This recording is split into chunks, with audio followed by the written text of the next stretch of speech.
যে জিনিসটা আপনারই বানাইতে লাগছে 50 থেকে 55 বছর, সেই জিনিসটা একটা 20 থেকে 22 বছরের ছেলের কাছ থেকে আপনি কিভাবে আশা করেন?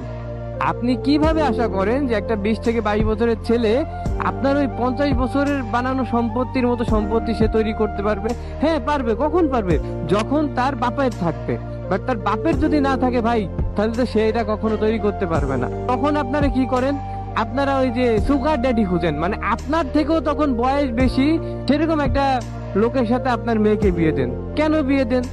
কেননা সেই লোকের তো বাড়ি গাড়ি ব্যাংক ব্যালেন্স সবই আছে, থাকবেই তো ভাই, কেননা তার বয়স 40 থেকে 50 বছর, তখন তো তার ওই জিনিস থাকবেই। আমি যখন 40 থেকে 50 বছর ওয়েট করবো বিয়ে না করে, তাহলে আমারও ওরকম সম্পত্তি হবে। আপনার মেয়ের বয়স 18 বছর, আপনি যদি তাকে 40-45 বছর একটা পুরুষের সাথে বিয়ে দেন ভাই, সে জীবনেও সুখী হইতে পারবে না, জীবনও মনে শান্তি পাবে না। কেননা প্রতিটা মেয়ের ড্রিম থাকে একটা স্মার্ট অল্প বয়সী ছেলের সাথে যেন তার বিয়ে হয়। এই জন্য ভাই, সমাজের মেয়ের বাবা যারা আছেন, আপনারা আপনাদের মতিগতি চেঞ্জ করেন। আপনারা অল্প বয়সী একটা ছেলে হাতে আপনার মেয়েকে তুলে দেন, তাকে একটা কর্মসংস্থানে তৈরি করতে সাহায্য করুন, দেখবেন আপনার মেয়ে অনেক ভালো থাকবে ভাই। টাকা পয়সা আমাদের ভালো রাখে, কিন্তু ভাই মানসিক শান্তি আমাদের তখনই দেয় যখন আমরা পারিবারিকভাবে সুখে থাকতে পারি।